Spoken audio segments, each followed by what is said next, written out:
Hello students, I am Pooja, chemistry educator और Bansal academy. आज के इस वीडियो में हम स्टार्ट करने वाले हैं हमारा बहुत ही important topic, that is chemical kinetics. Right.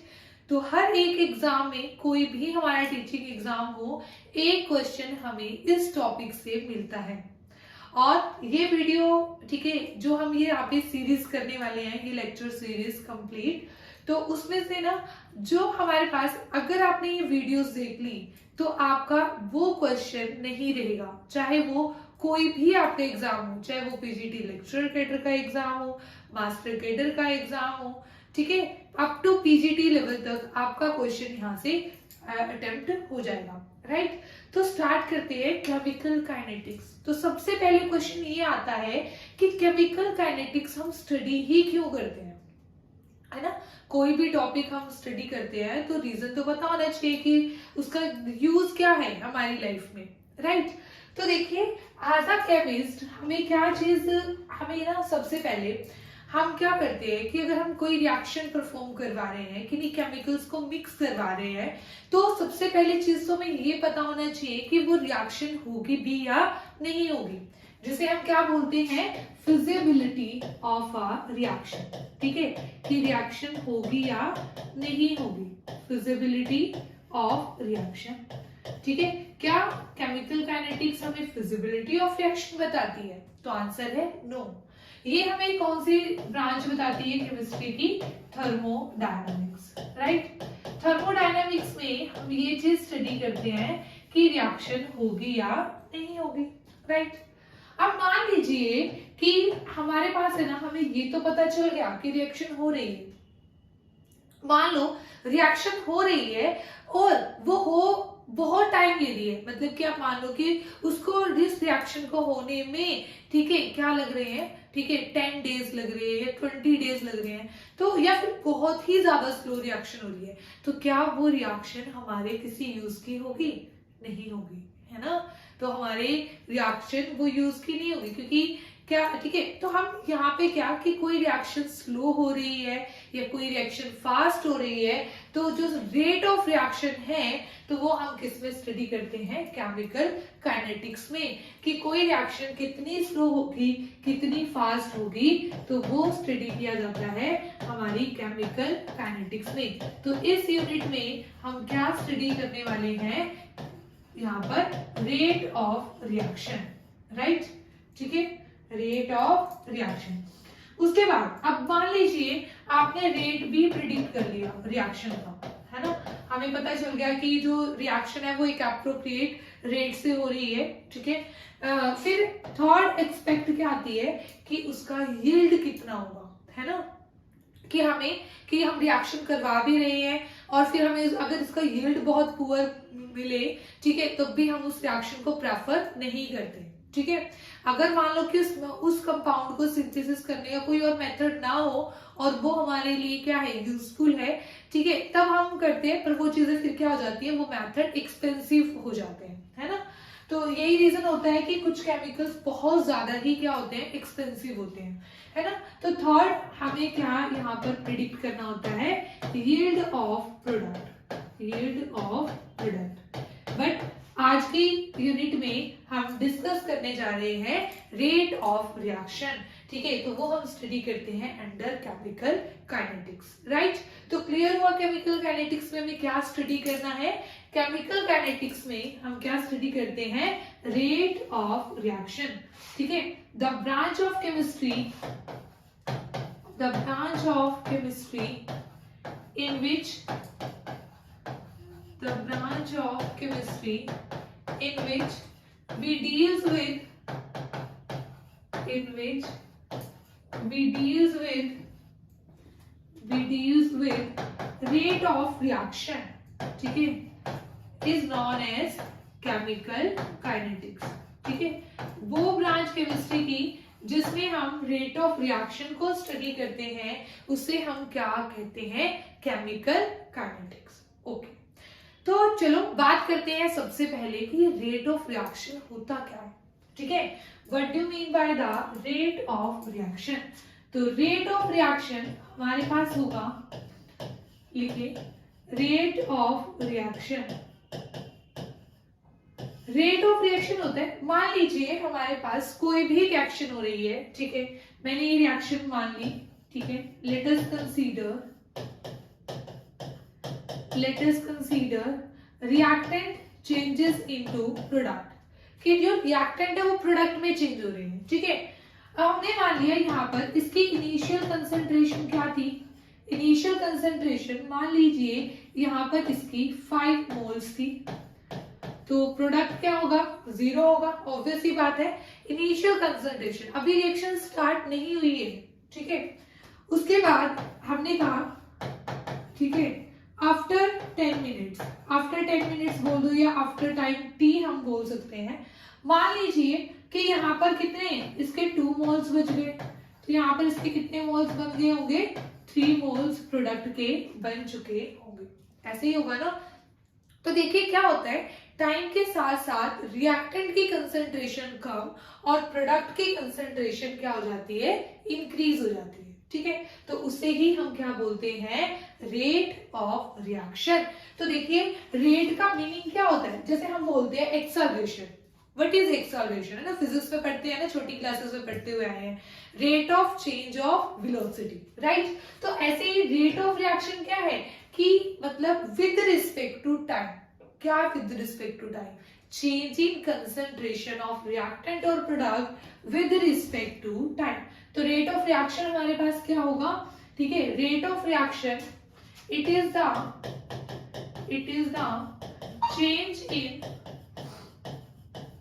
change in concentration of reactant, it is the change in concentration of reactant or product with time, ठीक है, with time, right, कि रिएक्टेंट और प्रोडक्ट की कंसंट्रेशन में कितना चेंज होगा time के साथ साथ, उसे हम क्या कहते हैं, रेट ऑफ रिएक्शन, ठीक है। तो इसे हम ऐसे लिख सकते हैं जी, rate of reaction is equal to change in concentration of reactant और product with respect to time, right. अब देखिए यहाँ से ना हम एक चीज एनालाइज करते हैं, अगर हमें मान लीजिए हमें देखना है change in concentration of reactant, तो चेंज क्या हुआ रिएक्टेंट की कंसंट्रेशन में, change in concentration of reactant क्या आएगा, देखिए ये फाइनल कंसंट्रेशन है, ये इनिशियल है, तो 2 - 5 अपॉन में टाइम कितना है 10 मिनट, तो आपके पास क्या आ गया -3/10, राइट। तो यहाँ पे ना जो रिएक्टेंट के लिए ना यहाँ पे नेगेटिव साइन आता है, पर ये मत सोचना कि इसका आंसर नेगेटिव में होगा, नहीं, यहाँ पे जो ये नेगेटिव साइन है ये तो सिर्फ इतना डिनोट कर रहा है कि यहाँ पर जो हमने फाइंड आउट किया है rate, that is in terms of concentration of reactant. देखिए रेट क्या है, एक तरीके से स्पीड है, क्या स्पीड कभी नेगेटिव हो सकती है, नहीं हो सकती। मान लीजिए एग्जाम में क्वेश्चन आ जाए, आपने ऐसे फाइंड आउट कर दिया, तो ये मत सोचना -3 वाला आंसर होगा, ठीक है। ये माइनस साइन सिर्फ क्या रिप्रेजेंट करता है रिएक्टेंट के लिए, कि जो रिएक्टेंट की कंसंट्रेशन हो रही है वो क्या हो रही है, डिक्रीज हो रही है with time. And on the other hand अगर हम फाइंड आउट करें change in concentration of product, अब देखिए प्रोडक्ट अपॉन में ये टाइम भी लिख देती हूँ, तो ये रेट बन गया ना यहाँ पर अपॉन में टाइम, राइट। तो देखिए प्रोडक्ट यहाँ पर फाइनल कंसंट्रेशन 3, इनिशियल 0, तो 3 - 0 टाइम कितना है 10 मिनट, तो 3/10, ठीक है। तो आंसर आपके पास जो मैग्नीट्यूड वाली वैल्यू है वो हमेशा क्या आएगी, सेम, और वो ही हमारा क्या होगा, आंसर होगा, राइट, ठीक है। तो आप रेट ऑफ रिएक्शन को हम कैसे लिख सकते हैं, रेट ऑफ रिएक्शन को हम कुछ इस तरीके से लिख सकते हैं कि दैट इज नेगेटिव, ठीक है, change in concentration of reactant. देखिए ये नेगेटिव लगाने की आपको ऐसे जरूरत नहीं होती, ये ऑटोमेटिकली आ जाता है, ठीक है, अपॉन में टाइम, ठीक है। इसको यहाँ पे पे चाहे प्लस ही लिख लीजिए, ठीक है, सिर्फ नेगेटिव साइन आ जाएगा यहाँ पर, बस ये चीज होगी, ठीक है, फाइनली। एंड यहाँ पर change in concentration of product upon में टाइम, ठीक है। तो ये हमारे पास क्या हो गया, रेट ऑफ रिएक्शन, ठीक है। तो यहाँ पे इस नेगेटिव साइन को लेकर आपको कंफ्यूज नहीं होना है।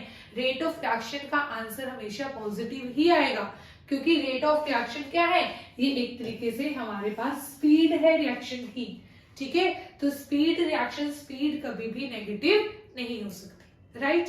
तो ये हमारा क्या था, रेट ऑफ रिएक्शन। अब बात करते हैं unit of rate of reaction. ये यूनिट्स है ना, इस चैप्टर में बहुत ही इंपॉर्टेंट रोल प्ले करती है, ठीक है। इन पे आपको फोकस करना है, क्योंकि कई स्टूडेंट क्या करते हैं, यूनिट्स वगैरह स्किप कर देते हैं, ठीक है। बट फिजिकल केमिस्ट्री में जो हमारी यूनिट्स होती हैं उनका बहुत ही इंपॉर्टेंट रोल है, और इस चैप्टर में तो बहुत ही ज्यादा, कि आपको यूनिट्स से ही कई बार क्या पता चलता है कि कौन से ऑर्डर की रिएक्शन है, ठीक है। तो इस पे फोकस करना है आप लोग। देखिए units of rate of reaction. अब देखिए यूनिट क्या होंगी रेट ऑफ रिएक्शन की, change in concentration upon time, ये था ना। तो हमारे पास रेट ऑफ रिएक्शन था, रेट ऑफ रिएक्शन होता है चेंज इन कंसंट्रेशन अपॉन में टाइम, राइट। तो कंसंट्रेशन की यूनिट क्या होती है, मोल पर लीटर, और टाइम की यूनिट सेकेंड, ठीक है। तो यूनिट क्या हो जाएगी रेट ऑफ रिएक्शन की, मोल पर लीटर पर सेकेंड, ठीक है। तो मोल पर लीटर पर सेकेंड किसकी यूनिट है, रेट ऑफ रिएक्शन की, राइट। चलिए अब नेक्स्ट आता है, हमारे पास टू टाइप के रेट्स होते हैं, ठीक है। Types of rate of reaction, types of rate of reaction. अब टाइप्स कौन कौन से, ये हमारे पास टू टाइप के रेट होते हैं। One is instantaneous rate, one is instantaneous rate, and second is average rate, second is average rate. अब ये क्या है, instantaneous rate and average rate. देखिए इंस्टेंटेनियस रेट हमारे पास है, ठीक है, कि अगर मैं एक पर्टिकुलर टाइम पर, ठीक है, एक किसी भी इंस्टेंट पर, जैसे मान लो कोई रिएक्शन हो रही है, ठीक है, वो रिएक्शन होती है 20 मिनट्स में। तो मैंने आपको कहा कि मुझे ना ये बताओ 7 मिनट पर क्या रेट होगा, ओनली मैंने आपको 7 बोला ना। तो एक पर्टिकुलर इंस्टेंट पे मैं आपसे क्या पूछ रही हूँ, रेट ऑफ रिएक्शन पूछ रही हूँ, ठीक है। तो उसे हम क्या कहेंगे, इंस्टेंटेनियस रेट। तो देखिए when rate of reaction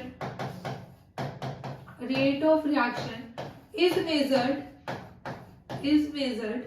at a particular instant,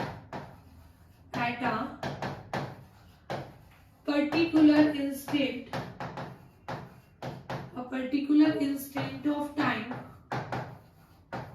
ठीक है, is known as instantaneous rate, is known as instantaneous rate। And average rate क्या है, एवरेज रेट ये है, मान लीजिए वही रिएक्शन है 20 मिनट्स में हो रही है, बट मैंने आपको कहा मुझे ये बताइए 10 to 15 मिनट के बीच में रेट क्या है। मैंने आपको एक इंटरवल दे दिया टाइम का, ठीक है। तो when rate is measured over a interval of time,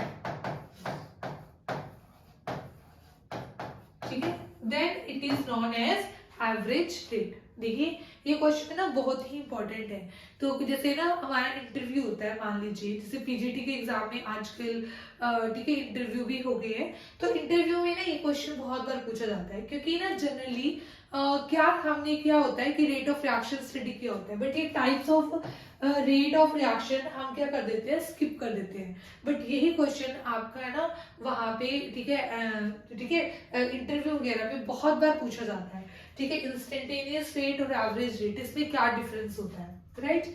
तो देखिए इंस्टेंटेनियस रेट को हम कैसे रिप्रेजेंट कर सकते हैं, ग्राफिकली, ठीक है, इसका ग्राफ भी इंपॉर्टेंट है, ठीक है, जिस भी एग्जाम में हमारा इंटरव्यू होता है ना तो वहां पे ये चीज बहुत इंपॉर्टेंट है। अब देखिए मान लीजिए यहाँ पे मैंने लिखा rate of reaction, concentration of reactant के रिस्पेक्ट में मैं आपको बता रही हूँ, ठीक है, प्रोडक्ट के रिस्पेक्ट में भी आप देख सकते हो, बट मैंने क्या लिया है, कंसंट्रेशन ऑफ रिएक्टेंट, और यहाँ पे टाइम। तो देखिए रिएक्टेंट की कंसंट्रेशन क्या होती है, डिक्रीज होती है विद टाइम, ठीक है, डिक्रीज होती है विद टाइम। यहाँ पे कंसंट्रेशन ऑफ रिएक्टेंट, और ये क्या है यहाँ पर टाइम, ठीक है। प्रोडक्ट में इंक्रीज होगी, प्रोडक्ट के केस में ग्राफ कुछ ऐसा बन जाएगा, ठीक है, कंसंट्रेशन क्या हो जाएगी, इंक्रीज, राइट। अब देखिए यहाँ पर, ठीक है, सबसे पहले हम यहाँ पर इंस्टेंटेनियस रेट के लिए ड्रॉ कर रहे हैं, ठीक है, इंस्टेंटेनियस रेट, और सेकेंड हम यहाँ पर ड्रॉ कर रहे हैं ग्राफिकली, रिप्रेजेंट कर रहे हैं एवरेज रेट को, राइट। तो देखिए मैंने कहा कि यहाँ पे टाइम हमने लिखा हुआ है, ठीक है, मान लीजिए ये 2 है, ये 4 है, ये 6 है, 8, 10, 12, 14, ठीक है, इस तरीके से, और ये कंसंट्रेशन। अब देखिए मैंने आपको कहा कि मुझे ना, ठीक है, आप 5 मिनट पर क्या बताओ, रेट बताओ, 5 यहाँ पे आएगा, 5 टाइम, ठीक है, तो 5 पर हमारे पास क्या हो जाएगा, ठीक है, 5 पर यहाँ पे ये वाला पॉइंट है 5 के कॉरेस्पॉन्डिंग, है ना, तो इसके ऊपर हमें स्लोप फाइंड आउट करनी पड़ेगी, ठीक है, तो इसकी स्लोप हमें क्या देगी, इस टाइम पर इसका रेट देगी, ठीक है, यहाँ पर जो स्लोप होगी, ठीक है, आपको भी मैम स्लोप कैसे निकाले, slope is equal to tangent theta, क्या निकालोगे, टेंजेंट थीटा, राइट। उसके बाद यहाँ पे मान लीजिए कि ये इंटरवल आपको गिवन है, ठीक है, 0, 2, 4, 6, 8, 10, 12, 14, 16। मैंने आपको फॉर एग्जाम्पल यहाँ पे बोल दिया कि रेट बताओ 4 to 8 मिनट्स पर, ठीक है, कोई भी इंटरवल आपको दे सकते हैं। तो देखिए 4 पर ये हो गया, 8 पर ये हो गया, है ना, 4 के कॉरेस्पॉन्डिंग ये हो जाएगा आपके पास, ठीक है, 4 के कॉरेस्पॉन्डिंग ये, और 8 के कॉरेस्पॉन्डिंग ये कंसंट्रेशन, ठीक है। तो यहाँ पे देखिए ये आपके पास T1 है और ये आपके पास T2, T1 के कॉरेस्पॉन्डिंग C1, T2 के कॉरेस्पॉन्डिंग C2, किसी भी तरीके से। तो यहाँ पे हमारे पास स्लोप कैसे निकलेगी, स्लोप निकल जाएगी y2 minus y1 over x2 minus x1, है ना, तो इस एक्सिस पर अपॉन में ये x एक्सिस पर, ठीक है, x2 माइनस x1, राइट। यहाँ पे जो वैल्यूज होंगी इनको सब्ट्रैक्ट कर दो, और यहाँ पे तो 4 और 8 है, इनको सब्ट्रैक्ट कर दो, तो हमारे पास क्या आ जाएगा, रेट ऑफ रिएक्शन, ठीक है। तो ये ग्राफिकल रिप्रेजेंटेशन थी हमारे पास type of rate of reaction की, राइट। आई होप सो आपको ये चीज क्लियर हो गई होगी कि हमारे पास 2 टाइप्स के रेट कौन कौन से होते हैं, one is instantaneous rate and second is average rate, right. चलिए अब हम नेक्स्ट बात करते हैं rate of reaction on the basis of, ठीक है, या इन्वॉल्विंग स्टोइचियोमेट्रिक कोएफिशिएंट, ठीक है, rate of reaction involving stoichiometric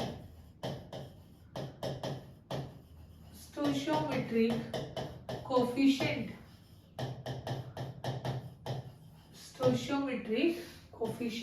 तो देखिए क्या है यहाँ पर, इसमें क्या स्टडी करते हैं, इंपॉर्टेंट है काफी, यहाँ पे ना मिस्टेक होने के चांसेस होते हैं, क्या मिस्टेक होती है वो मैं आपको अभी यहाँ से क्लियर कर दूंगी, तो इसे बहुत ध्यान से देखना, ठीक है।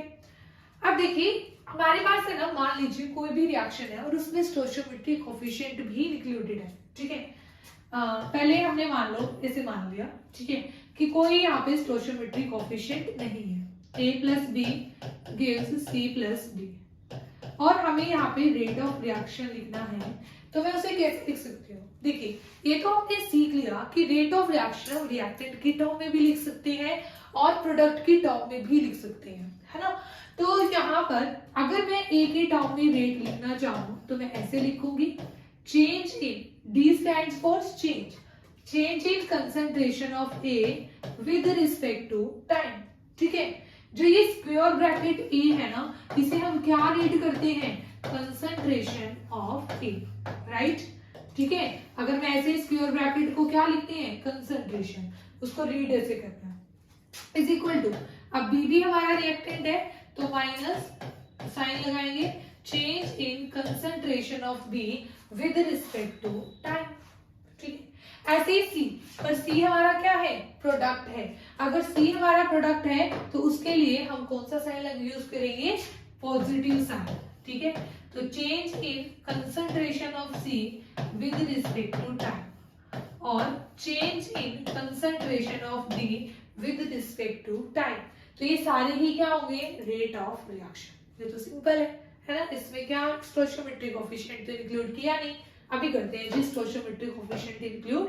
देखिए हमारे पास है ना, मान लीजिए अब रिएक्शन आ गई 2a plus 3b gives c plus में 4d, राइट। ये हमारे पास रिएक्शन है।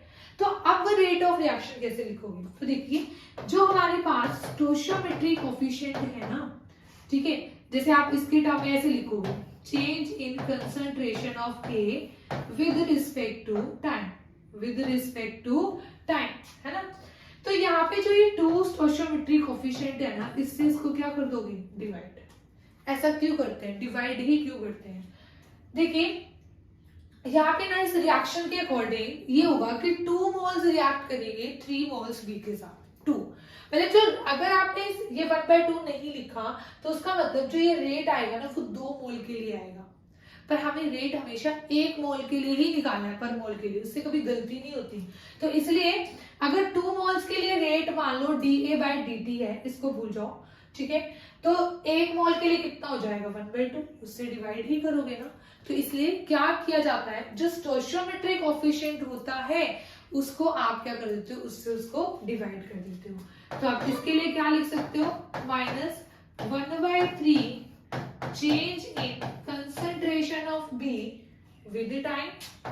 यहाँ पर क्या लिख सकते हो? पॉजिटिव, ठीक है, यहाँ पे पॉजिटिव, ठीक है, पॉजिटिव लिखा, और D change in concentration of C with respect to time. यहाँ पे तो कोएफिशिएंट 1 ही है ना, तो यहाँ पे तो 1 का तो कोई प्रॉब्लम होती ही नहीं है। और यहाँ पे क्या बन जाएगा? 1/4 change in concentration of D with respect to time, right. ठीक है, तो जहां पे स्टोइचियोमेट्रिक कोएफिशिएंट इंक्लूड होंगे तो वहां पर रेट ऑफ रिएक्शन कुछ इस तरीके से लिखा जाएगा। ठीक है, तो ये पॉइंट हमें पहले, सबसे पहले अच्छे से समझ में आना चाहिए। ठीक है, बोलिए क्लियर है ना। तो यहाँ पे ये चीज आपको क्लियर हो गई होगी, राइट। अब ठीक है, नेक्स्ट में क्या होगा हमारे पास ना, ठीक है, अब मैंने कहा कि कंफ्यूजन कहाँ होती है, ठीक है। अब क्वेश्चन के लिए बता रही हूँ मैं आपको। मान लीजिए क्वेश्चन में ना ये लिखा हुआ है, उसी रिएक्शन के लिए जो हमने अभी यहाँ पे कंसीडर की ना, ये वाली रिएक्शन, ठीक है, इसी के रिस्पेक्ट में मैं आपको बता रही हूँ, ठीक है। हाँ, तो अगर मान लीजिए मैंने आपको कहा कि इस क्वेश्चन में ठीक है, आपको लिखना है rate of disappearance of A. अगर ये वर्ड आपको मिलता है, ठीक है, rate of disappearance of A, question में कि आप rate of disappearance of A find out करो, तो rate of disappearance of A का मतलब ये है, simply you have to find out only this value dA/dt। आपको जो स्टोइचियोमेट्रिक कोएफिशिएंट है ना, ये 1/2 ये इंक्लूड नहीं करना। इसका मतलब वो आपसे किसकी वैल्यू पूछ रहा है? ओनली dA/dt की वैल्यू पूछ रहा है। ठीक है, क्या पूछ रहा है? Rate of disappearance of A का मतलब वो आपसे सिर्फ dA/dt की वैल्यू पूछ रहा है, उसमें आपको स्टोइचियोमेट्रिक कोएफिशिएंट इंक्लूड नहीं करना। अगर मान लीजिए वो ये पूछे rate of reaction in terms of A in terms of A। तो रेट ऑफ रिएक्शन में आपको क्या करना है, स्टोइचियोमेट्री कोएफिशिएंट को इंक्लूड करना है, ठीक है। तो ये वाली जो चीज है ना, इस पूरे का आंसर तो क्या देगा, हमें रेट ऑफ रिएक्शन देगा, और जबकि सिर्फ dA/dt हमें क्या देगा, only rate of disappearance of A, ठीक है।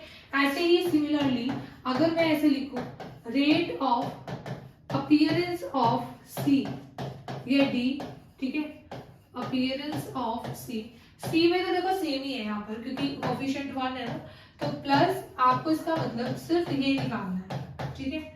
तो फिर उसके बाद rate of reaction in terms of concentration of C, तो वो क्या बनेगा, क्योंकि इस रिएक्शन में हमने यहाँ पे कोएफिशिएंट 1 ही माना है ना, तो यही पूरा रेट ऑफ रिएक्शन है, क्योंकि यहाँ पे कोएफिशिएंट 1 है, राइट। तो यहाँ पे ये क्या हो जाएगा, dC/dt। अगर ऐसे ही मैं क्या लिखूं, रेट ऑफ रिएक्शन लिखूं क्या, इन टर्म्स ऑफ D, ठीक है, रेट ऑफ रिएक्शन, ठीक है, पहले rate of disappearance, rate of appearance लिख लेते हैं, ठीक है, rate of appearance of D, appearance of D। तो D का rate of appearance only dt change in concentration upon में, ऐसे लिख देंगे, plus change in concentration of D with time, ठीक है। अगर हमें यहाँ पे रेट ऑफ रिएक्शन लिखना हुआ, rate of reaction in terms of D, तो आपको क्या करना पड़ेगा, स्टोइचियोमेट्री कोएफिशिएंट इंक्लूड करना पड़ेगा, राइट, ठीक है। तो ये चीज आपको क्या आनी चाहिए, समझ में आनी चाहिए, ठीक है। अगर ये चीज आपको एक बार समझ में आ गई ना, फिर आपकी कोई भी जो क्वेश्चन आएगा इससे रिलेटेड, उसमें आपको प्रॉब्लम नहीं होगी, ठीक है। यहाँ से क्वेश्चन आता है जी एग्जाम में, ठीक है। तो सबसे पहले जो पहला क्वेश्चन आपका एग्जाम पॉइंट ऑफ व्यू से बनता है, तो ये आ गया, स्टार लगा लीजिए इसे, ठीक है। एक क्वेश्चन आपका यहाँ से ये डेफिनेटली क्वेश्चन बन सकता है, ठीक है। तो देखिए अब चलिए एक क्वेश्चन करते हैं। क्वेश्चन है हमारे पास, एक क्वेश्चन हम स्टार्ट लिखते हैं, ठीक है। क्वेश्चन हमारे पास है जी, ठीक है, एक रिएक्शन है हमारे पास 2A + B, ठीक है, 2A + B gives 3C, कहते हैं the rate of appearance of C, the rate of appearance of C, the rate of appearance of C is 1.3 into 10 की पावर -4 मोल पर लीटर पर सेकेंड, मोल पर लीटर पर second. Calculate first rate of reaction, second rate of disappearance of A, rate of disappearance of A, ठीक है। तो ये हमारे पास क्वेश्चन है, हमें इसे सॉल्व करना है। तो देखिए जब भी आपको ऐसा क्वेश्चन आपको दिखता है ना, तो आप सबसे पहले क्या कीजिए, सबसे पहले आप रेट ऑफ रिएक्शन लिख लीजिए, ठीक है, in terms of every reactant और एवरी प्रोडक्ट, ठीक है। तो देखिए मेरे पास रिएक्शन हमारे पास ये थी 2A + B gives 3C, तो रेट ऑफ रिएक्शन हम कैसे लिख सकते हैं, ठीक है, -1/2, यहाँ पर change in concentration of A with time, फिर यहाँ पर change in concentration of B with time, और यहाँ पे प्लस साइन आ जाएगा, change in concentration of C with time, right, ये लिख सकते हैं ना हम यहाँ पर। अब पहले आपको ये करना है, ठीक है। फिर देखिए आपको ना गिवन क्या है क्वेश्चन में हमें गिवन है यहाँ पर rate of appearance of C, rate of appearance of C. It means only change in concentration of C with respect to T. ये वैल्यू आपको गिवन है 1.3 इंटू 10 की पावर -4. ठीक है, तो देखिए रेट ऑफ रिएक्शन क्या आ जाएगा, देखिए रेट ऑफ रिएक्शन इसके इक्वल है, इसके इक्वल है ना, तो रेट ऑफ रिएक्शन हमारा बन जाएगा 1/3 इंटू dc/dt की वैल्यू 1.3 इंटू 10 की पावर -4. ठीक है, तो यहाँ पे हमारे पास क्या जाएगा 0.4 है ना, 0.4 ऑब्वियसली बात यही आएगा, यहाँ पर 0.43 इंटू 10 की पावर -4. ठीक है, तो ये हमारा क्या आ गया रेट ऑफ रिएक्शन. ठीक है, अब सेकंड में हमें क्या फाइंड आउट करना है, रेट ऑफ डिसअपीयरेंस ऑफ ए. ठीक है, इसको ना आप दो तरीके से कर सकते हो. कैसे कि या तो आप इस टर्म को, इसको और इसको इक्वेट कर लो. ठीक है, या फिर आप इसको और रेट ऑफ रिएक्शन को इक्वेट कर लो. आपको कुछ नहीं, सिर्फ इक्वेट करना है. ठीक है, क्या बोल रही हूं मैं, ध्यान से सुनो. मैंने आपको कहा कि आप या तो क्या करो, ठीक है, जो रेट ऑफ रिएक्शन आ गया इस टर्म को और इस टर्म को, रेट ऑफ रिएक्शन को क्या कर लो, इक्वेट कर लो आपस में. या फिर देखो जो चीज आपको दी हुई है, एक तो ये और एक ये, इन दोनों को इक्वेट कर लो. दोनों इक्वल है ना, दोनों को इक्वल रखो, वैल्यू रखो, आंसर आ जाएगा. ठीक है, मान लीजिए मैं ऐसे कर रही हूँ, इसको और इसको मैंने इक्वल रख लिया. ठीक है, इनको इक्वेट कर दिया, तो मेरे पास क्या आ जाएगा -1/2 dA/dt इज इक्वल टू, यहाँ पर क्या आ जाएगा, ये क्या था 1/3 dC/dt, 1/3 dC/dt. अब rate of appearance of A, rate of disappearance of A का मतलब मुझे सिर्फ ये चाहिए, ये, तो ये वाला कोफिशिएंट इधर ले जाओ, तो क्योंकि हमें तो सिर्फ dA/dt निकालना है ना. ठीक है, तो ये 2 उधर चला जाएगा, 2/3 dC/dt. राइट, तो देखिए ये जो dC/dt इसकी वैल्यू कितनी गिवन है आपको 1.3 इंटू 10 की पावर -4. ठीक है, तो यहाँ पर इसको सॉल्व कर लीजिए.